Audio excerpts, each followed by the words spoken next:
long time no see. Welcome back to the Erica Show. 안녕하세요, Erica Show의 host Erica입니다. I'm your host, Erica from Crypto Soul, and I talk to the top builders and leaders in the blockchain and crypto space.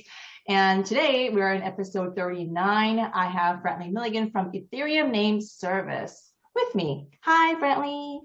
Hey, it's 안녕하세요. 안녕하세요. Yes. Hello. Yes, thank you for having me on. Thank you for being here. You've been in Seoul before, and you've had quite a great presentation. I remember the presentation back. Was it 2019? Was it, or it was? Yeah, it was very memorable, and we would love to have you back. But I think online we could connect again, and a lot of things have happened in the crypto space, especially for ENS. So yeah, thanks for being here. And before we go in deeper, could you give us a short intro of who you are, what you do? Yeah, thanks. Yeah, so I'm brantly.eth, and I live in South Carolina. I'm married. I have 6 kids. I've been in crypto a long time. I was a Bitcoiner before Ethereum existed, and then I've been mostly focused on the Ethereum ecosystem for a long time now because that's where all the excitement is. I'm currently Director of Operations at the Ethereum Name Service project. ENS launched in 2017. I was not involved with it. I can say more of the history later, but then it was originally a side project at the Ethereum Foundation. It kind of spun off on its own in mid 2018, and I joined a few months after that. So now I've been there now, 2.5, coming up on 3 years. And yeah, it's been exciting. Wow, 6 kids. That's very impressive. I have 2, and it's quite a handful. So I respect you 100% on that. You said you were a Bitcoiner before joining, the ecosystem, but before ETH existed. Could you tell us a little bit of background before crypto, kind of BC, where you come from in terms of the background? Yeah, I always love to hear about the rabbit holes, how you came into the rabbit hole, basically. Yeah, it's funny. In college, my degree was in philosophy, and then I got a master's in systematic theology. And then I actually did some doctoral work in moral theology and ethics back in the day. And then I heard about Bitcoin in 2013. So, often during the bull markets, that's when it hits the news, and that brings in a whole new class of people. So I heard about it in early 2013 and started following it, that whole bull market. And I remember Mt. Gox, and the apps and stuff were not very good and things like this. It was hard to even get Bitcoin back then. It's not how you even get Bitcoin. And then but then I'd say I sort of had my conversion to full-time passion moment. So I was sort of somewhat kind of casual about it, but my conversion to full-time passion moment was right at the beginning of 2015 when there's something about it hit me. And then from that point forward, it's just been this full-time passion. And I did so I was kind of involved in the community on Reddit in 2015. I fought the block size limit wars of 2015, 2016. I remember when Ethereum launched, and I didn't get it. Then in early 2016, there was the DAO. Oh, the DAO. Right, and I bought my first Ether so that I could get into that. And then, of course, that exploded. In 2017, I did this website called flippening.watch, which was a website that just compared Bitcoin and Ethereum on certain metrics, and that was sort of popular at the time. Ethereum got to be 85% of the way to flippening Bitcoin in 2017, which was incredible. Wow. People thought it was going to happen. It didn't happen. And it became the floppening, as people say. And then I was involved in some other smaller projects in 2018, trying to find a place, and eventually I got on the ENS team, and now that's been my focus. That's such an exciting history. You came into space in 2013. I came into space 2017. So you have this entire history before me, and so yeah, I'd love to hear. This is so exciting. I think you describe yourself on Twitter, but you're kind of the happy shiller of ENS. You're very active. Yeah, you're very active on Twitter and very passionate on Clubhouse. I remember, talking to you a few times as well. Talk to us about ENS. I know that it is a very, popular service right now, but just you talked a little bit about the history of it when it was made by the Ethereum Foundation. But can you kind of run us through like what happened after that and, what's going on? I mean, what it is in a nutshell, basically. Yeah.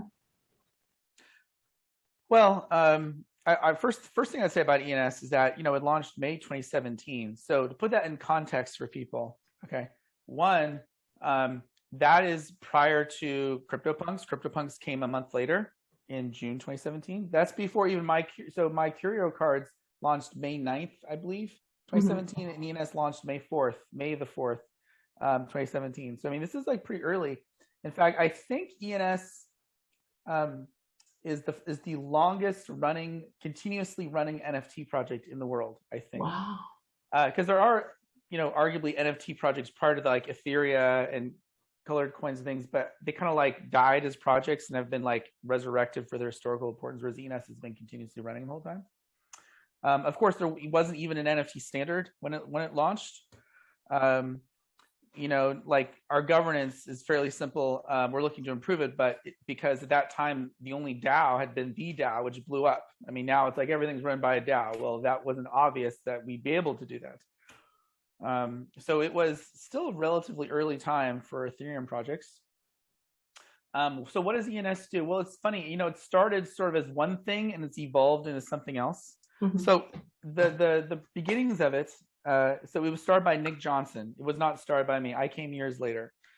Nick Johnson, he's a really super smart guy who's also a nice person, which is a powerful combination, which you don't always find. Sometimes, anyway.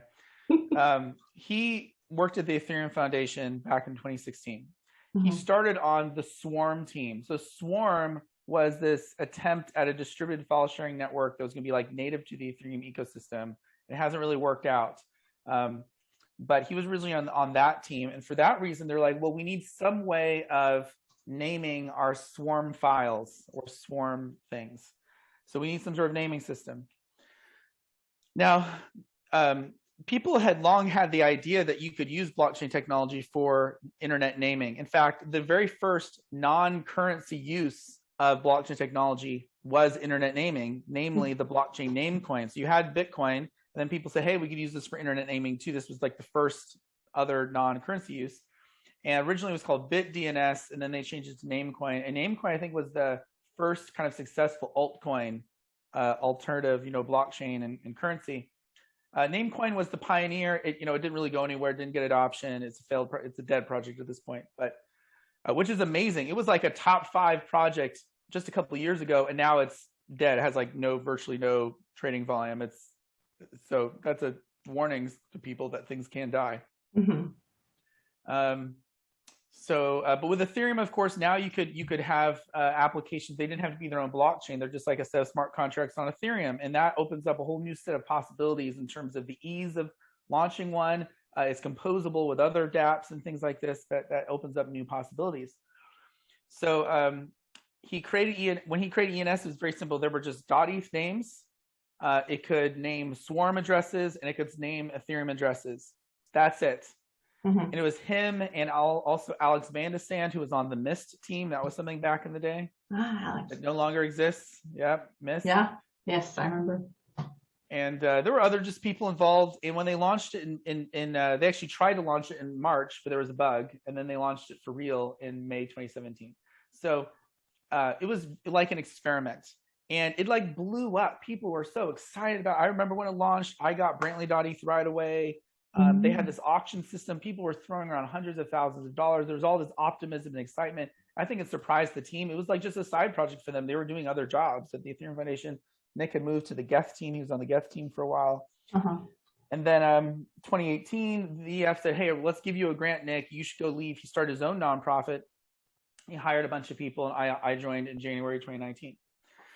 So since then, though, ENS kind of got more professionalized. We got more organized. It's changed a lot since then. Okay, so now not only can you store Ethereum address, you can store any cryptocurrency address. Mm-hmm. You could also now not only store swarm hashes, but IPFS hashes, Skynet, Arweave, even tore down onion addresses. We also have text records where you can store any arbitrary data, including like profile data, like an avatar, like your Twitter, your GitHub, your email, your website, all these things like this. There's also this thing called reverse resolution, or your reverse record. What that is, that's a critical thing. That's something where if, let's say you have 20 ENS names, some people have a bunch of names. Yeah. With your reverse record, you're designating one as like your account's primary ENS name. And so it represents your Ethereum account. So like if you are looking at your Ethereum account on Etherscan, it shows your name instead to like represent it. Right. And a lot of these things came together, and we actually realized, okay, yeah, so people started putting it on Twitter. Obviously, that trend took off in 2019 of Vitalik, and now Ben Horowitz, like Erica Kang now, like everybody has their .eth name on their Twitter. It's like a big deal. And what we realize is that it's actually an identity layer. So it's like the name represents you, and then you can attach all this other information, and it's like your portable username and profile, and like the addresses, even decentralized websites. That's like a part of this thing that's like really your Web3 identity. So like, for example, if you log into OpenSea, you sign in with Ethereum, it defaults your profile to your ENS name, right? You sign into Uniswap, if you have your reverse record set, it shows your ENS name. In fact, we're adding an avatar functionality to that this week. This is true, like on Showtime, it defaults to your ENS name. So it's like this cross-platform identity. That's really what I'd say the main thing that it is now. I just pressed that button, reverse. I did the right thing, I guess. I was just playing around with it just moments ago. I mentioned this to you, but I just purchased my ericakang.eth, and it was very seamless. I had no trouble purchasing it, so it was a very pleasant experience.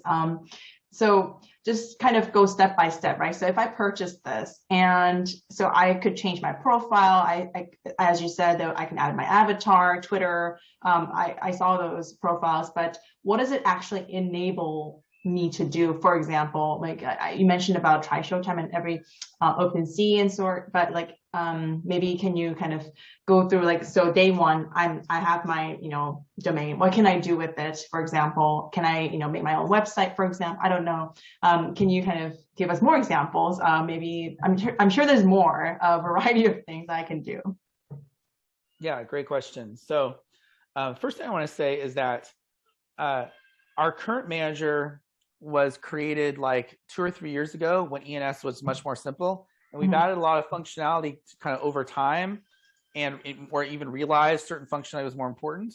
And so we've sort of just added things to it. And so we're actually, in my opinion, it's actually become a bit of a Frankenstein, because it's like it was one thing and we've added a bunch of things to it over time. So we're working on a total redesign of our manager that's built around now this idea of it like being your Web3 profile, because that's just like what it's become. So a lot of the stuff I'm going to describe is going to be like more automatic or like done in the registration flow. But you have to understand, we didn't even know people you'd want to do some of these things originally, right? Sort of discover that as people are using it. Okay, so what can you do with your ENS name? So I'd say there's 3 primary use cases. There's more use cases, but I'd say these are the 3 primary ones. One, like I said, cross-platform Web3 username and profile. So the key thing is when you have to set your reverse record, and we're going to rename that probably like your primary ENS or something. You have to set that. And then you're going to want to set probably an avatar thing. We're going to have more information about that actually this week. We just added a bunch of functionality to that. And then you can set in other information, but those are the main ones. And then when you connect your wallet to all these different places, you'll see your name. So you'll see it automatically on Etherscan, you'll see it on Uniswap, and Avogotchi, and CryptoVoxels, and Snapshot, and Showtime, and tons of places. So that's the main thing. The second use case, which used to be the most important one, although I'd say it's still important, is simplified crypto payments. So when you register a name, it will automatically set your ETH address automatically.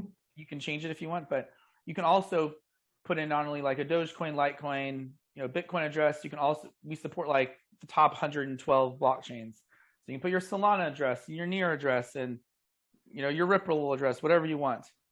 So then people can send any of those currencies to that name.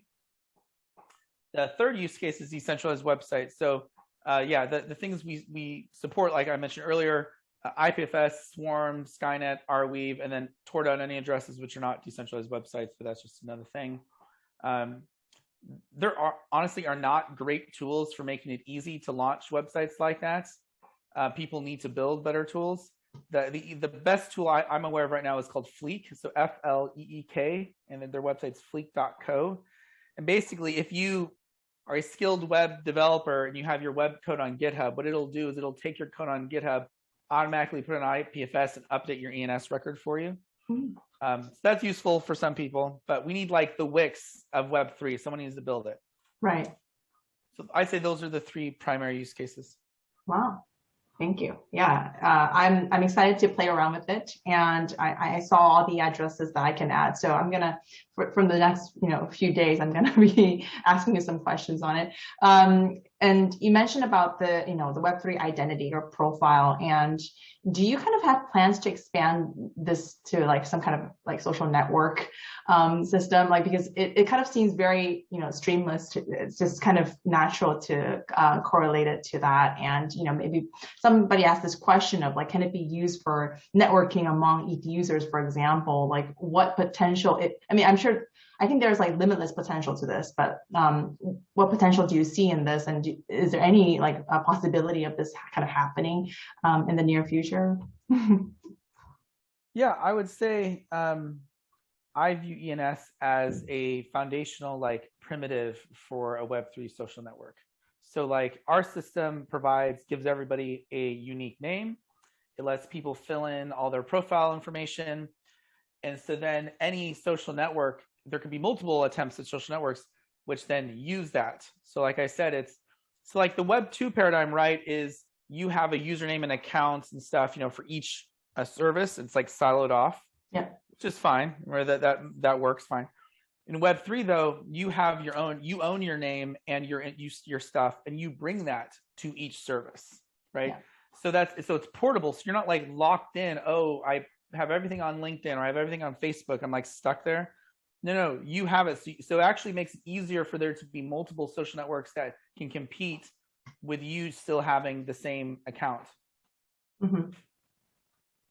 Yeah, absolutely.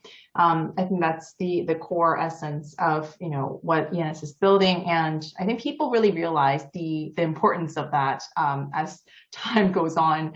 And I saw the statistics for August 2021. You said it was like the top, like it blossomed so much, and like there's so many domains being bought, and so many users. Why do you see that happening? I mean, is it because of like the NFT boom? It's just kind of like the correlation, or do you see any other like I guess, underlying reasons for that? Any insights on that? Yeah, I mean, it's a good question. I'll say, yeah. So August, we had our most new .eth registrations in a month ever. I'll say this month is actually already past that, even though there's several days left in the month. Wow. And August itself was a new record after June. July was not a new record, but June was a new record, which itself was like 3 times as much as the previous record. I mean, so there's been a huge amount of growth in the last few months. I'll say this, there was a day last month where we had more registrations in that day than we had in like 10 months of the last like two and a half years or something. Like of the last 30 months, 10 of those, we actually had less in those whole months than in that one day. Wow. That makes sense. So there's been a lot of growth. Yeah, I mean, I'll say it's actually surprising to us because, obviously gas price. So like if you're getting an ENS name, it's all on Ethereum layer 1. We are not on any layer 2. It's purely layer 1. Gas prices are out of control. The ENS fee itself is very low. We've actually set it as low as we think we reasonably can and still have anti-squatting disincentives. So like you can get a name, the lowest price is $5. Yeah. But but literally it'll be like $5 ENS fee, $100 gas fee. I mean, it's like totally disproportionate. Right. And our expectation, and you know, ENS names, they're not like rare. You can always get one. There's infinite number of them. Our expectation was, well, if gas prices get too high, like registrations are going to go down. People are going to be waiting for cheaper options. I mean, that's just our expectation. And it's been the opposite. We've had our best months ever. And I think it's a combination. Yeah, there's the NFT boom, and ENS names are NFTs. There's like NFTs with extra functionality. Mm-hmm. And also, I think just there's tons of new people coming into the space. There's just hype about crypto in general. And so that has led to more, that has overpowered the disincentives from the high gas prices. ENS has done very well. I mean, it's really taken off in terms of new users coming in, new names, new integrations. I mean, we're at, I think, at 289 integrations now. I'll say, like 2 years ago, we were at like less than 30. Now we're at like almost 300, right? I'll also say, you know, there have been many attempts at blockchain-based naming systems over the years, and a long tail of attempts. I think ENS is significant because it's the only one that's really gotten like escape velocity. ENS has several times more integrations than all other blockchain naming systems combined. I mean, it's like way bigger. And we've done it with and we really view ENS as a new protocol of the internet. You know, we don't just view this as something for the Ethereum community. It's for the whole blockchain community. Even bigger than that, we view it actually as something for the whole internet. Mm-hmm. And this is, I say, a serious attempt at a new protocol of the internet, like, you know, SMTP email, you know, or like DNS or something like that. Yeah, I was just gonna, you know, ask about that. I mean, you did mention on Twitter. I was reading thoroughly like your Twitter, and like you mentioned about like being like new protocol of the internet, and the name itself is like Ethereum name service. Is there any, I guess, like, because people assume that it is only confined to Ethereum because of the name, is there any, like, I guess, confusion based on that? Or, I mean, are you trying to kind of rebrand it, or I guess some kind of rebranding attempt to kind of eliminate that confusion? Yeah, is there confusion? Yes, there is confusion. Yeah, I mean, we've talked about this for years on our team, and look, there's pros and cons. On the one hand, so it's the Ethereum name service. It's not because it only serves Ethereum things. Obviously, we support like IPFS addresses, which have nothing to do with blockchains, right? And you can put your email address or your avatar, and these have nothing to do with blockchains. But even with blockchain stuff, obviously not just an Ethereum address, but a Bitcoin address or a Solana address. So it can serve all these things. It's called the Ethereum name service because it runs on Ethereum. And then we also like that the initial is ENS, which is, you know, it's like one letter up from DNS, because we view ENS as this like blockchain-based extension and complement to DNS. So it's like ENS and DNS. We've thought about changing it. I mean, maybe we will. It's also sort of like ENS, it's like the branding is out there. It is. That is actually another key point to say too. So we haven't talked about this, what names you can have on ENS. So this is another thing that a lot of people don't understand. So people have seen .eth names, right? Yeah. And those are ENS names. Those are native to ENS. So that suffix .eth only exists on ENS. It does not exist on traditional DNS. And those names have the full benefits of being blockchain native. So it's fully self-custody, you know, censorship resistance.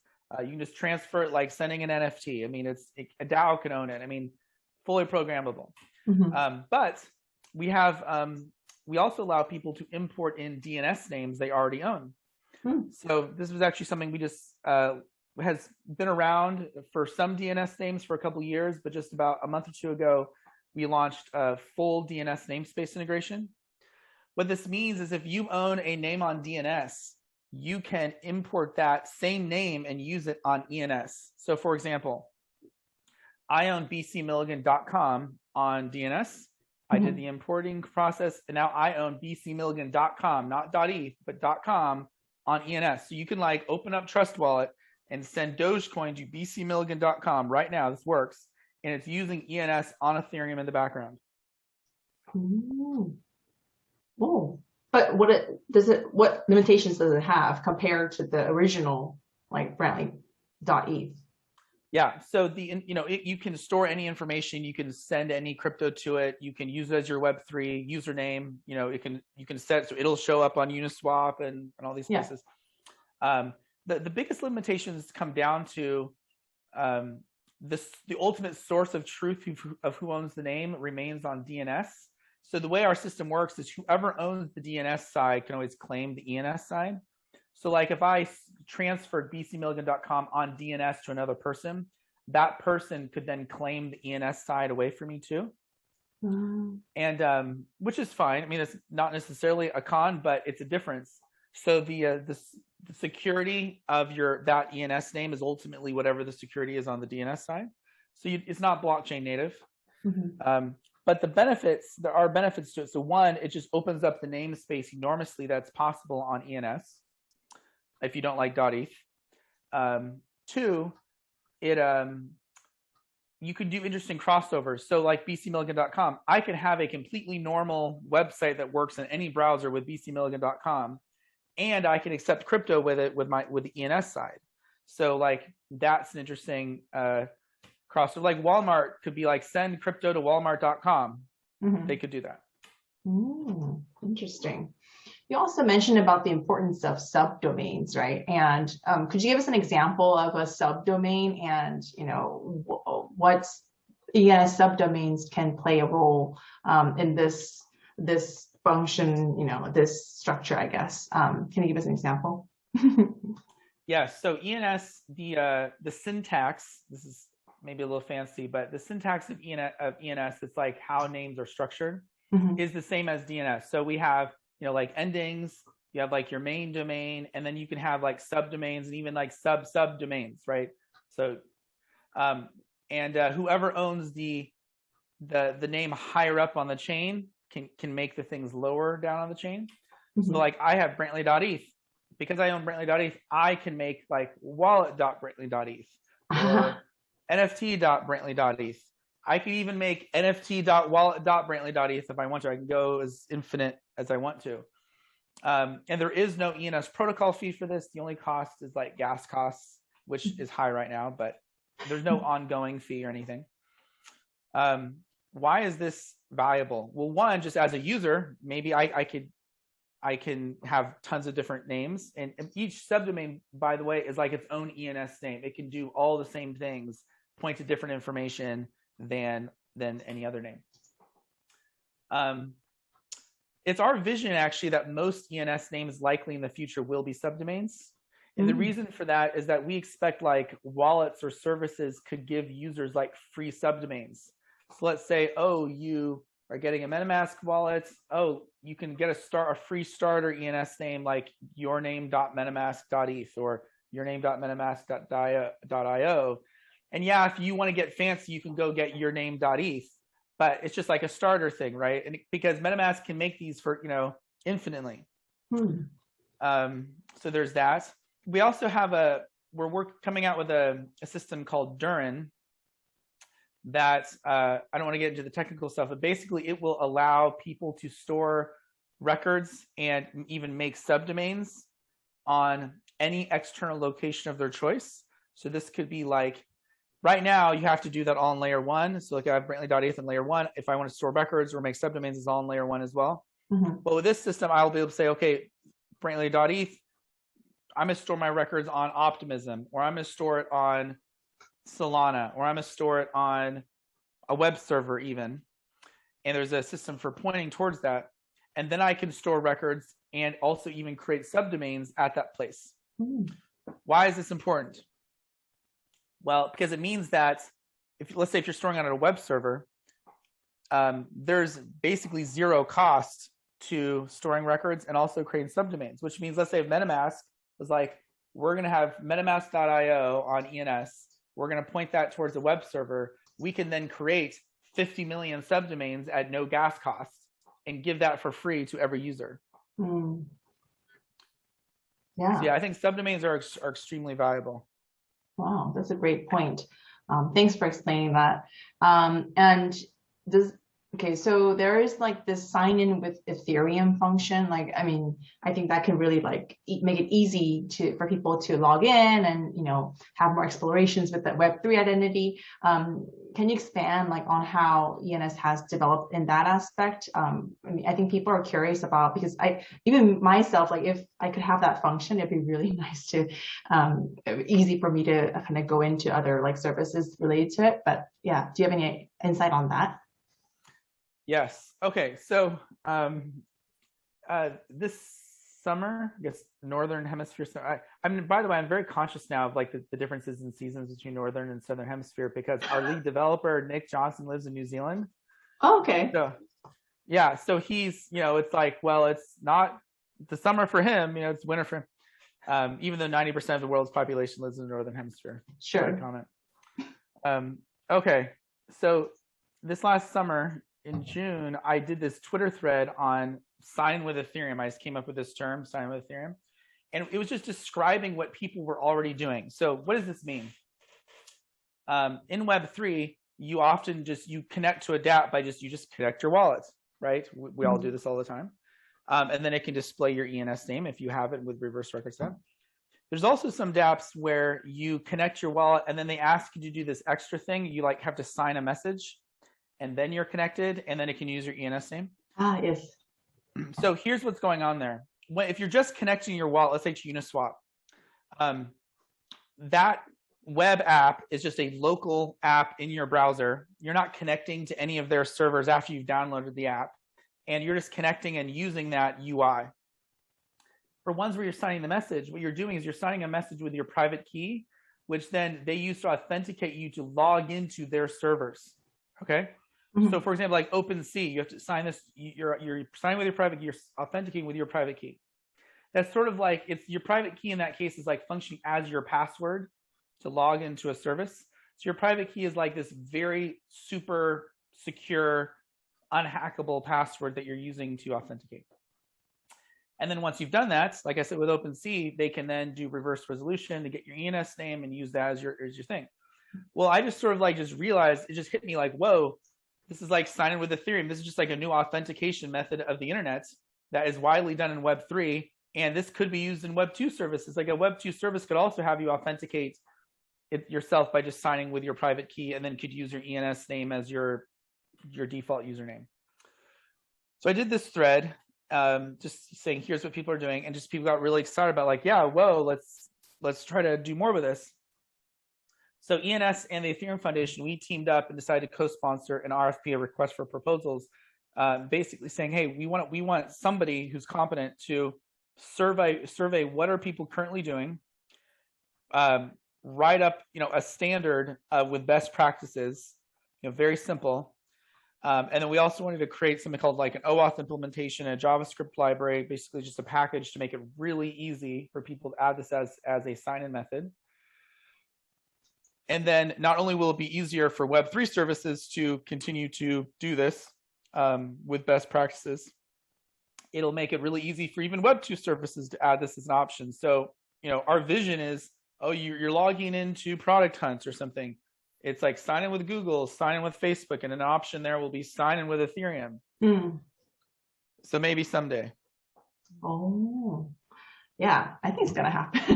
It's really expanding on a very rapid pace. So yeah, I see a lot of potential there. And and there was some question, very interesting question, but expanding beyond domain names, is there any plan to diversify the business by creating ENS business cards, as in NFT cards of like LP providers of Uniswap v3? That's what the question was in Korean. Do you understand the question? Kind of. I would say one, so we have this, we're going to be leaning in very heavily to the whole ENS profile thing in this new redesign of our manager. So there's that, and you could put any information you want. So you could say, hey, I'm brantly.eth, and then that person's able to use that name to look up all your profile data. Right. That could be sort of like a business card. The other thing I'd say then too is that the whole point of ENS is that you have this name on this open system, you have all this data stored on it publicly, anybody can then build an application which then grabs that information and populates it into their system to maybe use it as a business card or as a social media thing or whatever they want. The idea is that it's portable across all these different dApps. Right. Thanks for the answer.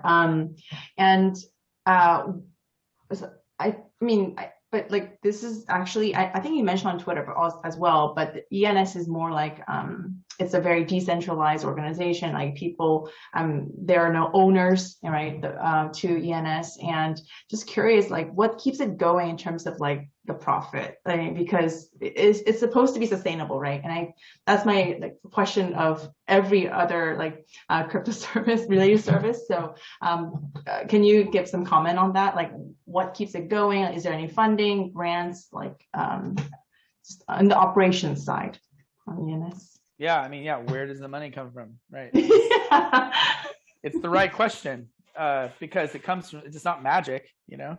Right. Okay, so here's our structure and where all the money is coming from. And this is all publicly known and everything. We've done blog posts on this. And in fact, the vast majority of our money is actually held in cryptocurrencies. So it's all, you can see it on chain and in public wallets and things like this. So I said I work for ENS. This is actually technically incorrect. It's just like a shorthand for saying like I'm working on the ENS project. But ENS technically is the protocol, and it's an open source project. So it's already open thing. Mm-hmm. And ENS running on Ethereum, it mostly runs itself. So all the core components of ENS are self-running, doesn't require any human involvement at all. So like registering a name, you're just interacting with a smart contract. For example, we do have that manager app that you use. That's just like a user interface. Mm-hmm. You could register a name without a user interface if you knew how to do smart contract stuff.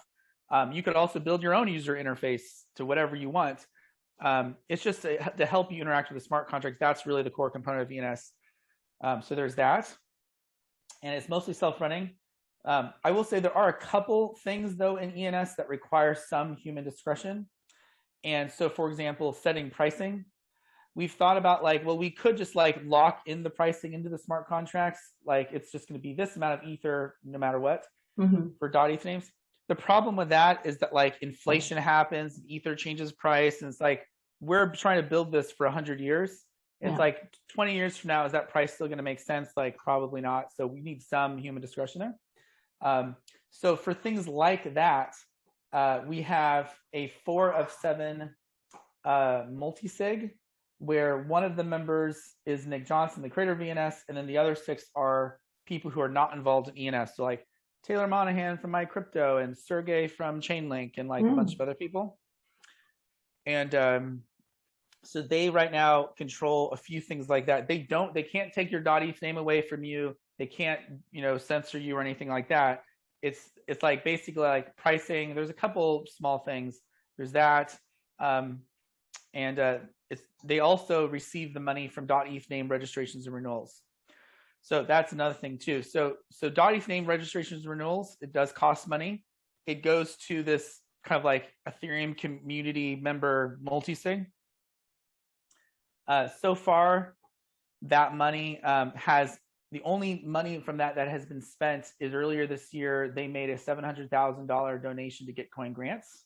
But other than that, it's not been spent. It's not come to the ENS team at all. I'll say that we've had on our website for a long time that these things like pricing and what to do with the money, we've always said, we'd like to have more democratic or distributed decision-making processes. And like I said earlier, when ENS first launched, there was no DAO ecosystem.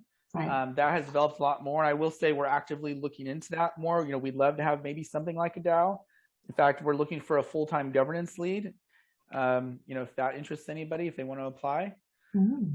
So we'd like to get the community more involved on those things. So then there's, the ENS team. So then how does the ENS team fit into that? Well, so we have a nonprofit organization called True Names Limited, which is incorporated in Singapore. Even though our team is all over the place. So Nick's in New Zealand, I'm here in the US. We have a few other people in the US. We have some people in Taiwan, the UK. We have a guy in Turkey now. So that's all over. Our money has mostly come from grants. So like the Ethereum Foundation's given us a couple grants. Some other organizations have given us grants over the years. We also did with .eth names. So this gets complicated, but originally .eth names could only be 7 characters or longer when it first launched in 2017. This was to prevent, like, if there was a disaster, at least it was trying to limit the damage. Mm-hmm. In 2019, we opened up 3 to 6 character .eth names. And to do that, we had an initial like month-long auction to give, for desirable names. And then it just went to, after that, like instant registrations for the ones that are left over. Anyway, the money from that auction, we just raised like about $1 million in Ether in late 2019. From that came to True Names Limited. And fortunately, the price of Ether has gone up a huge amount since then. So that has given the team now a good amount of money that should fund us for a couple of years. Mm-hmm. So we're not needing additional money. For the long term, the plan has always been that we'd eventually dip into that community fund, for money. Mm-hmm. We haven't needed to thus far, but the idea is that will fund like long-term ENS development. I'll say that fund is a good amount. I think it's about $30 million now. And it could easily, I think, become hundreds of millions of dollars because it's bringing in a lot of money now. And if the price of Ether keeps going up too. So, I mean, I feel very good about the long-term funding prospects of the ENS protocol. Mm-hmm. But we have no investors, nobody has equity, and that money could also go to other teams too. It doesn't have to come to us. This could be given out as grants. It could fund other projects in the ecosystem. So the key thing here is that, like I said, you're referencing this Twitter thread. ENS is a serious attempt at a new protocol of the internet. So like it's nonprofit, there are no investors, nobody owns it. It's self-running. There's no gatekeepers added into who can register what name. It's all open. We've written EIPs, through the standardization process. We have community involvement, in our decision making. And so I think that, that's a key thing to understand about ENS. It has the perfect requirements to being like the protocol, the decentralized open source protocol. This is really great. And also, can I say something on that? And I think this is such a massive opportunity. I just want people to understand this. Okay. If ENS, let's say, is maximally successful, in a maximally successful scenario, there could be billions and billions of ENS names. Like I think it would be many times bigger than DNS. So DNS is great. It has worked extremely well. Everybody in the world uses DNS, but most people in the world don't have a DNS domain. Like there's a couple 100 million domains or something. That's fine because not everybody needs one because it's like used for websites or something. And it's used for email, but you can get like a free one from Gmail, right? That's like our version of subdomains, right? Mm-hmm. So, but with ENS, every person needs an ENS name because every person needs a Web3 identity. So not only does every person need one, but then like you can also name smart contracts. You can name, like NFTs and tokens. We haven't even talked about that. That's other things you can do. You can, organizations will need them, government agencies, churches, synagogues, whatever. Like all these are going to need them. So I can envision like tens of billions, or I even put on Twitter, like semi as a joke, like we could have 1 trillion names on ENS. I think that's entirely possible. So the possibility of how big ENS could be is like huge. And so that means this is an opportunity for people if they want to like get involved in building what could be this massive new protocol of the internet. Like this is happening right now. Indeed. Thank you for emphasizing that, because I also think it's a huge movement and it's an unignorable movement, to be honest. And when I put that on my thread, Korean community members were very excited to hear latest developments because they're also looking into ENS very closely. So that's a good sign as well, that it's a kind of a very global following that you have. So this is great. Let's talk more about finally, let's talk about the milestones that you're planning. I mean, there's much going on even now, but can you share some exciting milestones that you're planning in the rest of 2021 or even early 2022? Anything that you can share with us? Yes. So we are currently updating just about every part of ENS except for the core contracts, because those are obviously very difficult to update on purpose.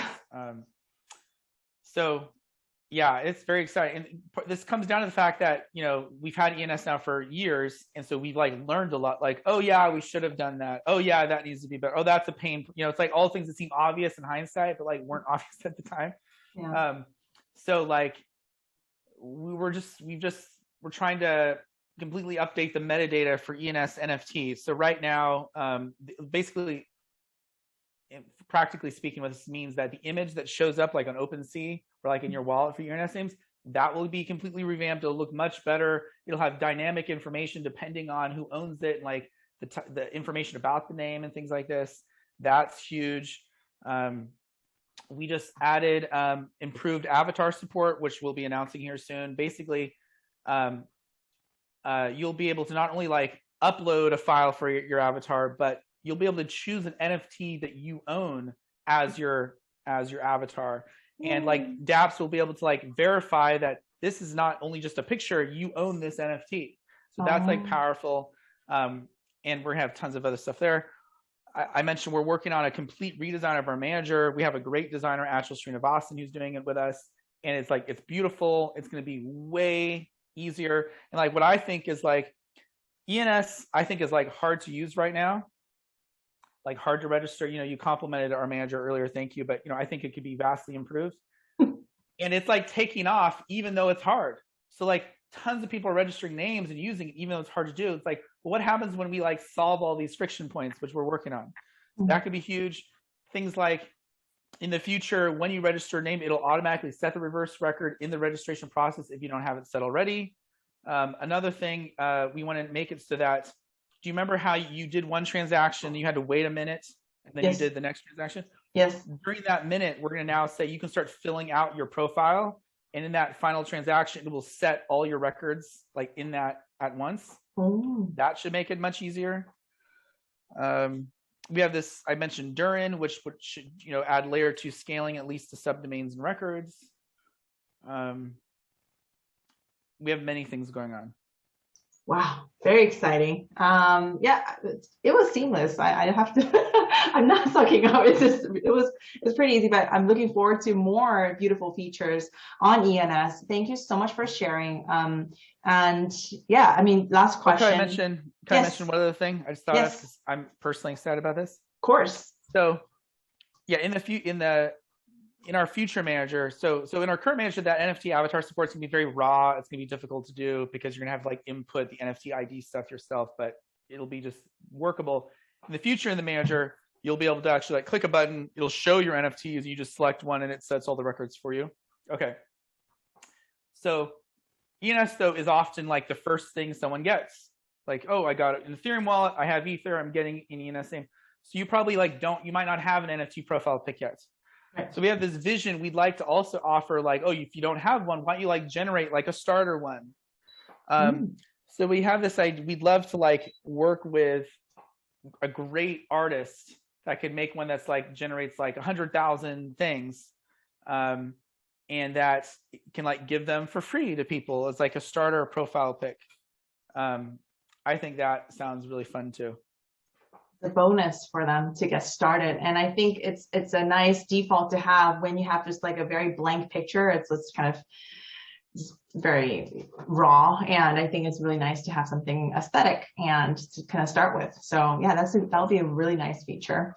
Yeah, thanks so much for your time. But last question, if people want to know more about ENS, and I know that your Twitter has been very helpful to me, but any official channels that people should just go to and look into right now to just get involved? Any suggestions? Yes. So our website, of course, is ens.domains. So go that will give you a summary like of what ENS is and what it can do. You can click launch app, and that takes you to app.ens.domains, which is how you can register a .eth name. It's also where you can import in a DNS name you already own. Warning, importing in a DNS name has a high gas costs. Although we're working at reducing that, you can do that both of those things there. We're on Twitter, so at ENS domains. You can follow the ENS Twitter account. And then also, I'd say, if you follow me, I'm talking about ENS and explain things all the time. Yes, I am our hype like shill man. But someone has to tell our story. Someone has to do it. And I'm happy to be the champion on Twitter for it. You're doing an amazing job. It's really easy to understand. So I think people will, it's been such a pleasure reading your threads. So thanks and keep on shilling. And thank you so much for your time. I look forward to seeing you in person soon. Thank you so much, Brantly. Yes. Thank you.